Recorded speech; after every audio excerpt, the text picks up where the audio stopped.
예, 증시 브리핑 시작하겠습니다. 시장이 또 크게 밀리는 그런 모습이 나왔는데, 우선 이제 해외 쪽, 오늘 아시아 증시가 전체적으로 밀렸거든요.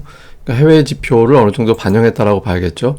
비농업 일자리가 ADP 민간 고용이 22만 정도 예상을 했는데, 49만 7천, 거의 그냥 50만 가까이 숫자가 나와버리니까, 미국의 고용 지표가 이렇게 세게 나와버리면, 그러면 금리 계속 올려야 될 것 같다. 올해 이제 한 번 정도 올리고 끝날 줄 알았는데 두 번 올리고 내년도 상반기까지 안 내릴지도 모르겠다.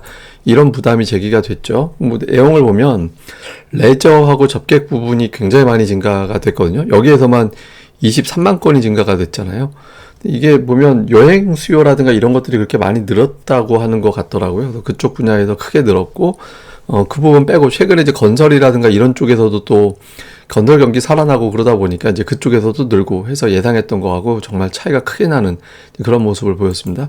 그나마 이제 조금 위안이 되자면 임금 상승률, 급여 상승률 전년 대비 해보면 이직자들의 임금 상승률은 뚝 떨어지고 있고, 그 다음에 현재 그 급여 상승률, 현재 이제 취업하고 있는 사람들의 급여 상승률은 계속 둔화는 되고 있는데, 다만 이제 절대적인 수치 자체가 워낙 높잖아요.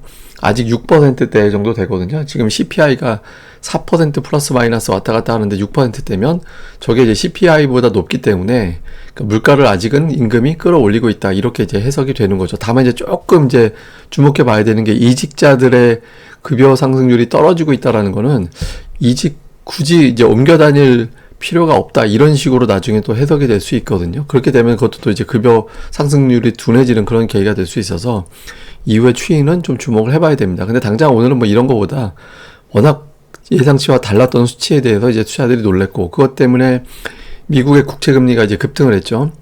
급등까지는 아니고 좀 올라갔는데, 어쨌든 2년물 금리가 장중에 5.1%까지 찍었었잖아요. 종가에서는 5% 밑으로 내려왔지만 어쨌든 5%를 찍으면서 금리에 대한 부담이 커졌고, 그러면서 미국의 이제 금리 확률을 보면 이번 달 FOMC에서는 거의 90% 확률로 올릴 것이다 라고 보고 있고, 중요한 건 이제 11월인데 다음 달은 어쨌든 그냥 넘어갈 것 같은데, 다음 회의는 11월은 이제 동결할 확률이 55%, 그러니까 올릴 확률이 45% 정도 되거든요. 거의 비슷해졌어요. 그래서 어쩌면 11월에 올릴지도 모르겠구나.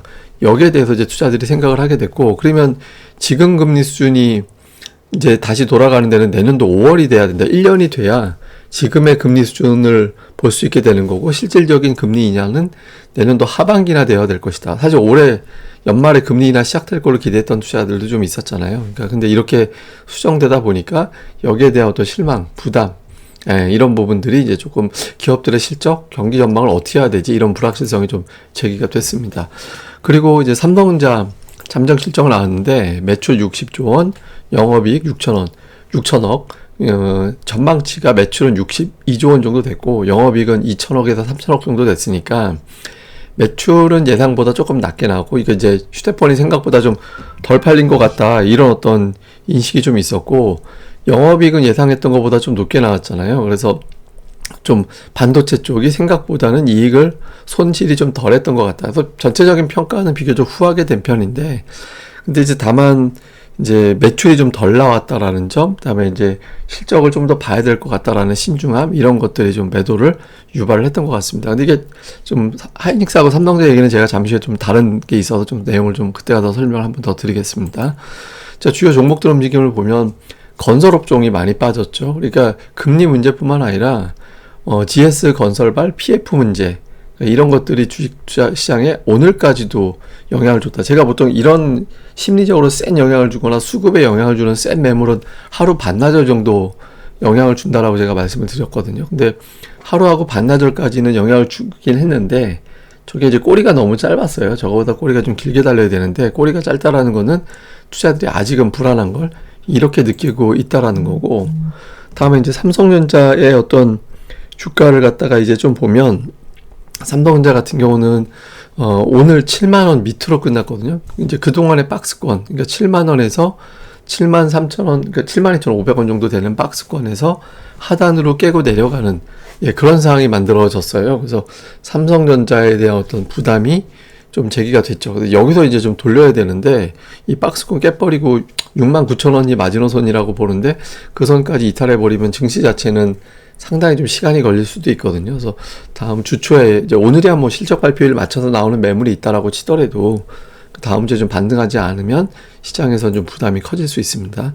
반면에 이제 에코프로가 오늘 이게 안 좋을 때는 에코프로 이런 종목에 이제 또 수급이 또 집중되게 되거든요. 그러다 보니까 이게 올라가면서 코스닥 시장 지수는 좀 덜 빠지는 걸로 만들어버리고, 그렇지만 하락 종목은 되게 많았죠. 또 오늘 이쪽에 자금이 쏠렸는데 그나마 좀 다행인 건 제가 에코프로 수급 블랙홀 현상은 좀 진정될 것 같다. 이거 보시면 거래량 계속 줄어들고 있잖아요. 거래량 줄어드는 걸로 봐서는 거래 대금도 지금 계속 줄어들고 있는 거거든요. 그래서 이제 에코프로가 수급을 쭉쭉 뽑아가는 현상은 이제 좀 완화가 되고 있어서 종목들이 얼마든지 이제 좀 반등하려면 할 수 있는, 에코프로 때문에 못 올라갔어 이런 핑계를 붙일 단계는 좀 지나갔다, 이렇게도 볼 수 있습니다.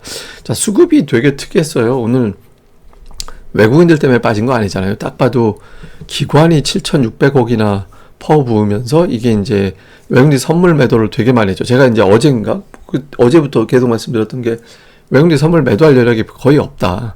지금은 일반적으로 25,000개고, 그 다음에 이제 좀 영끌해도 35,000개 정도 되면 영끌인데, 그걸 살짝 오버한 걸로 봤을 때는 더 이상 매도하기는 쉽지 않을 것 같다. 그런 말씀을 드렸는데, 오늘 무려 그 이상 역대급 매도가 나왔거든요. 이게 지금 보시면 피크 대비 피크가 5만 개가 넘어요. 예, 5만 개 넘는 게, 이게 제가 알기로는 역대 몇 개 안 될 겁니다. 그러니까 5번이 안 될 거예요. 이 정도 매도는 5번이 아니라 아마 거의 최상단에 들어갈 정도의 한 사이클의 매도가 나온 걸로 저는 알고 있고, 이번 주 화수 목금에만 지금 거의 한 그 4만 개 정도의 매도가 쏟아져 나왔거든요. 그래서 이런 것들을 좀 감안해 보면 좀 지나치게 좀 투기적인 거래가 되고 있는 것 같다. 왜냐하면 떨어뜨리려면 현물을 갖다 던져야 되는데, 선물을 던져서 기관의 매도를 유발을 하고 그걸 가지고 이제 지수를 떨어뜨렸잖아요. 그래서 좀 투기적인 지수 변동성을 유발하는 쪽이 있는 것 같고, 그렇게 되면서 이제 외국인들이 시장을 떨어뜨린 게 아니라 결국에는 외국인들이긴 하죠. 왜냐면 외국인들이 선물 매도를 치면서 기관의 매도를 자극을 했고, 그 매도가 나오면서 지수가 결과적으로 떨어졌고, 근데 그런 가운데 외국인들이 별로 판 건 없거든요. 그래서 이제 외국인들이 조금 선물 가지고, 이게 만기가 있는 상품은 변동성을 키우겠다라는 의미가 되는 거라, 하여튼 외국인 투자자들이 좀 변동성을 심하게 유발을 했고, 거기에 이제 기관이 어쩔 수 없이 연계가 돼버린 것 같다, 이렇게 보여집니다. 자, 종목은 외국인들이 오늘 삼성전자, 예, 뭐 엄청나게 많이 판 건 아니지만 어쨌든 그동안 이제 매수를 쭉 해왔던 종목을 팔았죠. 근데 이틀 연속 매도가 없었거든요, 최근에. 그러니까 월요일에도 이제 매도가 나오면 좀 이상해지는 겁니다. 이제 매수는 자동차는 계속 매수를 하고 있고, 특이한 건 GS건설을 샀어요. 예, GS건설을 외국인들은 물량을 받기 시작했다라는 게 오늘의 좀 특징이었고, 기관은 금융투자가 매도했기 때문에 시총 상단은 왼쪽으로 대부분 가 있고, 뭐 포스코 퓨처엠이나 하이브, 그다음에 조선주, 예, 조선주가 좀 매수에 들어가 있는 게 특징이었죠. 그다음에 코스닥 쪽에서는 외국인 투자들이 이제 2차 전지는 좀 엇갈리게 이제 매매를 했고, 그다음에 제약 바이오 계열의 종목군들이 좀 몇 개 눈에 띄는 게 있고, 근데 여전히 또 IT 종목들은 또 사는 게 있어요. 뭐 심텍이나 뭐 하나머트리얼즈라든가 뭐 이런 종목군들, 뭐 이런 것들은 또 담는 모습도 있었거든요. 그래서 하나마이크론도 좀 있었고, 그래서 좀 종목별로 뽑아서 담는, 예, 그런 모습을 좀 보이는데, 근데 다만 이제 오늘 순매수 금액하고 에코프로하고 비교를 해보면 다른 것들은 이렇게 의미 있는 매수가 들어왔다라고 보기에는 좀 어중간한 것 같습니다. 그다음에 기관 투자자들은 이제 업종별 특징 1,200억 매도를 한 날이기 때문에 매수의 어떤 업종별 특징이 있었다, 이렇게 집계하기는 좀 애매하죠. 근데 어쨌든 동반해서 조선 관련된 종목들에 대해서는 이제 기관이 계속 관심을 가지고 있구나, 이런 건 좀 표가 나는 것 같습니다. 자, 이제부터는 미국의 진짜 고용지표 비노급 일자리가 나옵니다. ADP 같은 경우는 수치가 신뢰하기 어렵다, 이런 주장들도 좀 있는 데이터거든요. 근데 진짜 비노급마저 엄청나게 높게 나오고, 거기에 따라서 금리, FOMC 확률이 갑자기 확 달라지면 이제 뭐 미증시도 좀 빅테크 포함해서 좀 주춤거릴 수도 있죠. 그래서 이제 수치가 중요한 게 아니라 수치 나오고 나서 금리, 미국의 2년물 금리가 예를 들어서 또다시 5.1을 종가로 넘어버린다든가 이래버리면 우리가 이제 주주에 또 부담이 생길 수 있고, 그 다음에 오늘 그 와중에 또 애플과 마이크로소프트는 플러스가 났거든요. 마이크로소프트는 그 다음 타자 3조 달러 시총 유력하다, 이런 평가. 그러니까 이제 시장의 버팀목이 되지면서 지수 낙폭을 제한했는데, 그러니까 이런 종목군들이 빅테크에도 계속 나와줘야지 버틸 수 있다라는 거죠. 그 다음에 삼성전자 실적 공개가 됐고, 근데 보통 실적이 나오면 실적 시기와 맞물려서 나오는 기계적인 매도가 있긴 합니다. 일종의 이제 그런 매도라면 모르겠는데 외국인들의 매도는 또 그건 아니잖아요. 여지껏 샀던 주체니까. 그래서 삼성전자 실적 공개 이후에 외국인 투자들의 매도가 갑자기 생기기 시작하면은 조금 시장이 이상해질 수 있습니다. 그러니까 69,000원이 마지노선이 되면서 사실 71,000원 밑으로 내려오지 말았어야 되는데 이미 깨져버린 거니까 지금 위치에서는 69,000원이 마지노선이 되면서 이제 좀 수급이 정상적으로 돌아오고 올라가치는지, 그러니까 2,500, 저는 2,500 전후를 이번 조정 사이클 마무리 정도로 봤었거든요. 그러니까 최대치, 그것도 최대치로 본 게 좀 어떻게 되는지 봐야 되는데, 또 오늘 사실은 긍정적인 뉴스가 있었어요. 그러니까 모건 스탠리에서 그 아시아의 칩 주식들에 대해서 좀 좋게 본다, 이런 내용들이 있었고, 탑픽은 이제 SK하이닉스라는 취지였는데 AI가 불러오는 어떤 실적 그 증가 사이클 뭐 이런 것들에 대한 분석을 하면서 뭐 아시아 각국의 어떤 반도체주 쭉 얘기하면 다 삼성전자와 하이닉스를 좀 강조를 했었거든요. 근데 오늘 이런 약발보다는 이제 당장 워낙 선물 매도를 좀 세게 나오면서 거기에 좀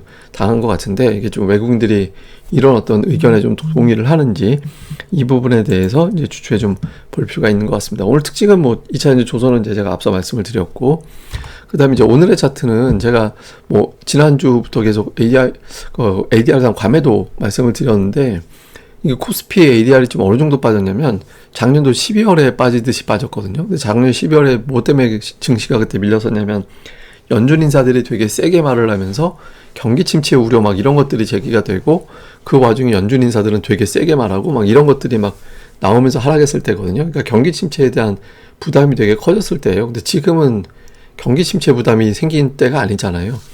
예, 그러니까 이게 지금 우리가 모르는 뭔가 좀 대단한 악재가 있는 게 아니라면 사실 과매도입니다. 이거는 되게 심해요. 그러니까 80이 코스피는 기준인데 지금 60대까지 빠졌거든요. 그러니까 75 밑에, 또 최근에 심지어는 올해 들어서 가장 낮은 수준으로 빠져버려서 좀 어떤 재료에 대해서 좀 외국인들의 어떤 투기적인 거래 때문에 좀 지나치게 반영되고 있는 것 같다. 근데 이제 다만 현물에서 아직 외국인들이 안 때리고 있는데 현물마저 때리면 이건 뭔가 좀 이상해지는 겁니다. 근데 다음 주에 현물 매도가 없고 선물이 확 돌리면서 현물에서 이제 또 다시 땡기는 쪽으로 방향을 틀어버리는지, 예, 그런 흐름이 나오는지 여부가 되게 중요할 것 같습니다. 근데 어쨌든 이런 국면에서는 그냥 기관들 많이 살았는데 좀 많이 빠져있는 애들이 있거든요. 또 실적평가 좋은데 얼떨결에 밀려있는 종목군들, 이런 것들은 또 기회가 될 수 있어서, 예, 그런 것들 좀 활용해보는 것도 좋을 것 같습니다. 예, 어쨌든 또 주말 잘 보내시고요. 또 이 방송 좋아요와 구독하기 많이 부탁드립니다. 모두 기운 내셨으면 좋겠습니다. 감사합니다.